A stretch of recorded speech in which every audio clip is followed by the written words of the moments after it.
Assalamualaikum warahmatullahi wabarakatuh.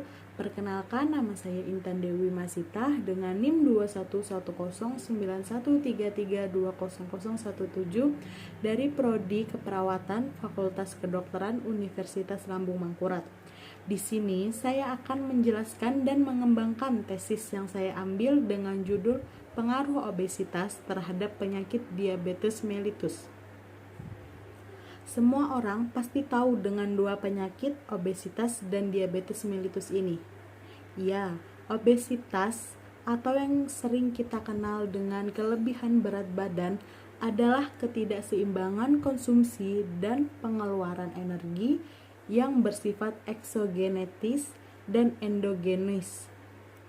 Penyebab eksogenetis adalah mengonsumsi makanan secara berlebihan, terutama makanan berkalori tinggi, berlemak tinggi, mengandung banyak gula, serta karbohidrat yang sangat tinggi, tanpa diimbangi dengan aktivitas fisik seperti olahraga atau bergerak lainnya.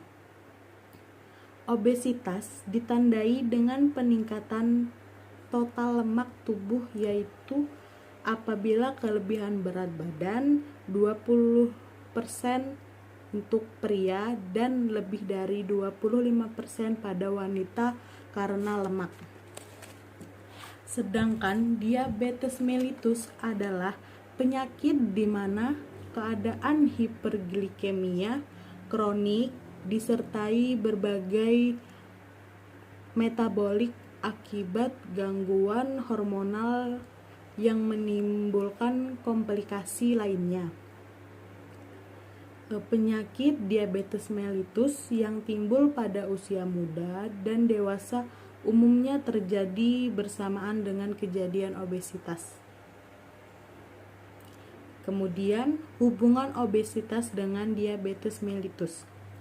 Pada penderita obesitas, kemungkinan besar terkena penyakit diabetes mellitus 2,9 kali lebih sering dibandingkan yang tidak obesitas. Obesitas merupakan penyebab utamanya diabetes mellitus yang dikarenakan lemak berlebihan yang menyebabkan resistensi insulin. Pada penderita obesitas, obesitas juga ditemukan dengan resistensi insulin tersebut. Jadi, dugaan bahwa penderita diabetes mellitus tipe 2 dimiliki dengan berat badan normal menjadi obesitas dan resistensi insulin tersebut. Bagi penderita diabetes mellitus yang telah periksa ke klinik, sudah ditentukan baik resistensi insulin maupun defek sel beta pankreas. Jaringan lemak mempunyai dua fungsi, yaitu sebagai tempat penyimpanan lemak dalam bentuk trigliserid dan sebagai organ endokrin. Sel lemak juga memunculkan beberapa hormon, yaitu seperti hormon resistin, hormon lepsin, hormon interleuksin, hormon adipenkselin.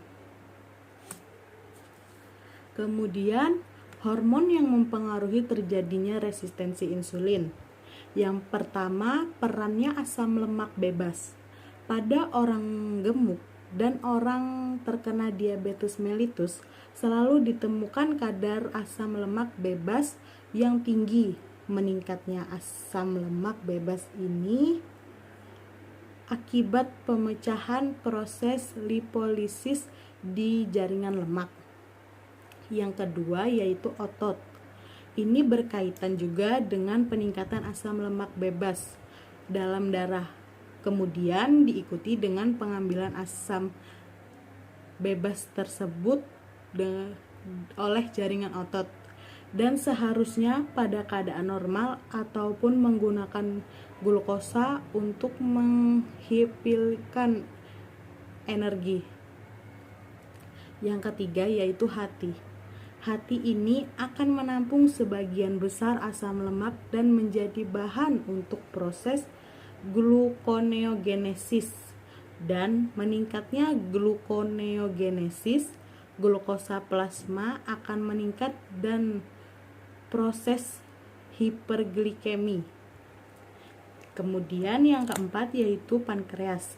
Diduga bahwa asam lemak bebas yang tinggi akan mengakibatkan terjadinya defisit trigliseria berhubungan pada sel beta pankreas dan mengakibatkan kerusakan pada sel beta pankreas tersebut. Kemudian cara mencegah obesitas. Nah, banyak nih yang kayak mau mencegah obesitas nih tapi bingung dengan caranya bagaimana. Jadi cara yang pertama untuk kita mencegah obesitas yaitu mengatur pola makan dengan memakan makanan yang bergizi dan hindari makanan junk food.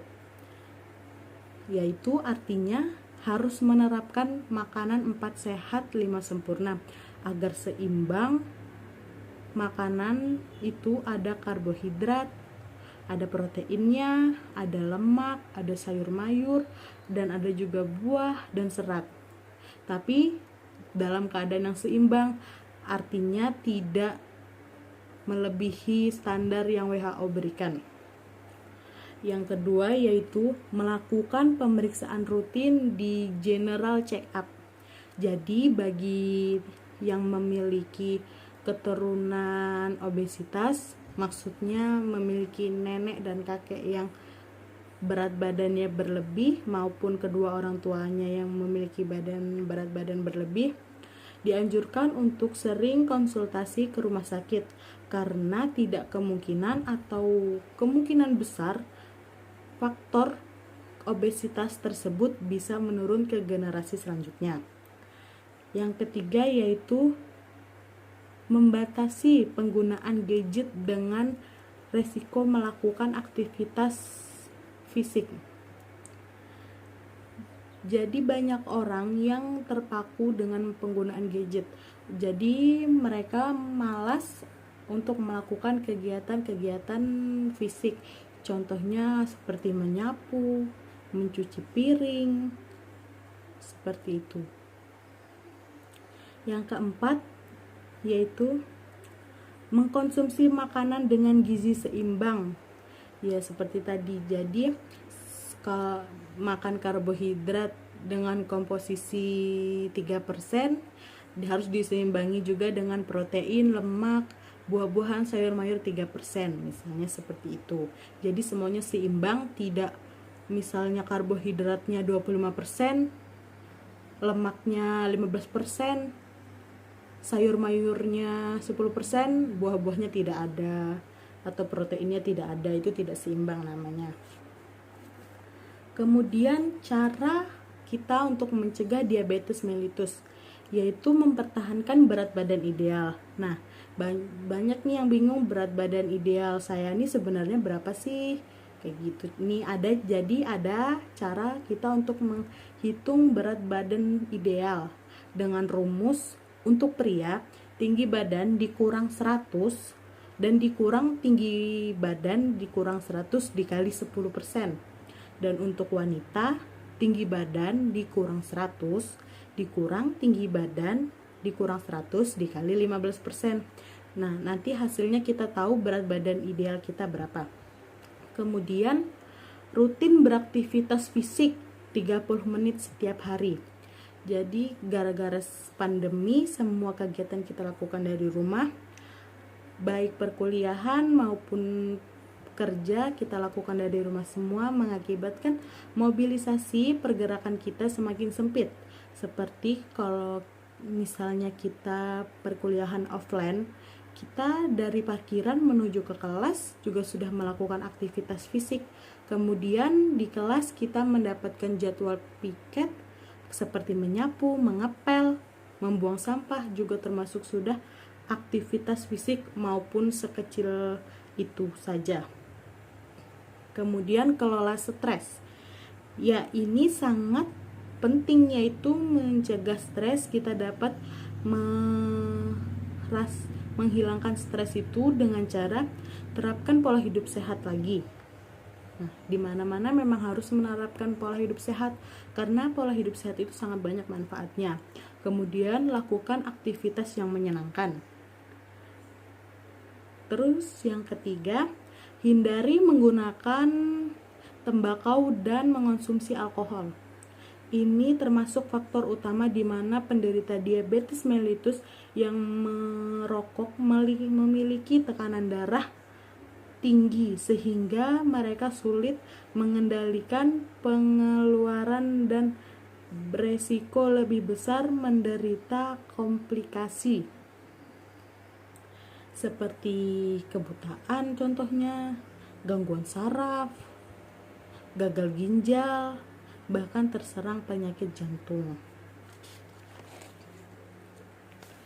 Kemudian ada makanan sehat antara 3-5 porsi buah dan sayuran sehari dan kurangi asupan gula. Kemudian ada rutin melakukan tes glukosa darah dan kadar HbA1c secara teratur. Misalnya kita seperti habis makan daging ataupun makan bebek, langsung kepala kita merasakan pusing ataupun di pangkal leher merasakan pegal, bisa kita langsung mengecek gula darah di rumah sakit, di puskesmas maupun di rumah kita sendiri bisa jika memiliki alatnya. Kemudian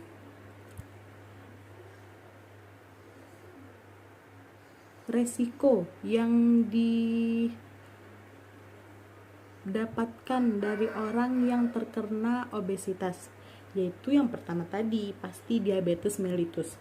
Orang yang obesitas sangat mudah terkena diabetes mellitus karena badan yang mengandung banyak gula. Oleh karena itu, orang yang terkena diabetes mellitus ini dan obesitas sangat menjaga bagian kaki karena jika terluka, sembuhnya akan lama dan bisa tidak akan kering karena tubuhnya tadi mengandung banyak gula. Kemudian serangan jantung. Jika di dalam tubuh kita terlalu banyak lemak, maka lemak itu akan mengganggu kinerja jantung kita tersebut sehingga bisa mengakibatkan fatal, yaitu kematian. Yang ketiga yaitu sakit sendi. Ini sangat berpengaruh bagi yang terkena obesitas karena kaki kita yang menopang berat badan kita tidak mampu lagi untuk menopang berat badan kita yang berlebihan ini, dan sendi-sendi tersebut akan bekerja secara paksa untuk bisa tetap menopang berat badan kita ini, dan lama-kelamaan sendi kita akan merasakan nyeri dan pelapukan. Peran yang dilakukan tenaga kesehatan untuk penderita obesitas. Jika kita memiliki berat badan berlebih dan sulit bergerak dalam aktivitas sehari-hari, segera hubungi dokter untuk mendapatkan penanganan lebih lanjut. Penanganan obesitas dapat dilakukan melalui program penurunan berat badan. Jika penurunan berat badan tersebut tidak berhasil, maka tindakan lain yang bisa dilakukan dokter untuk mengatasi penderita obesitas adalah operasi yang berfungsi untuk menurunkan berat badan atau dikenal sebagai operasi bariatrik.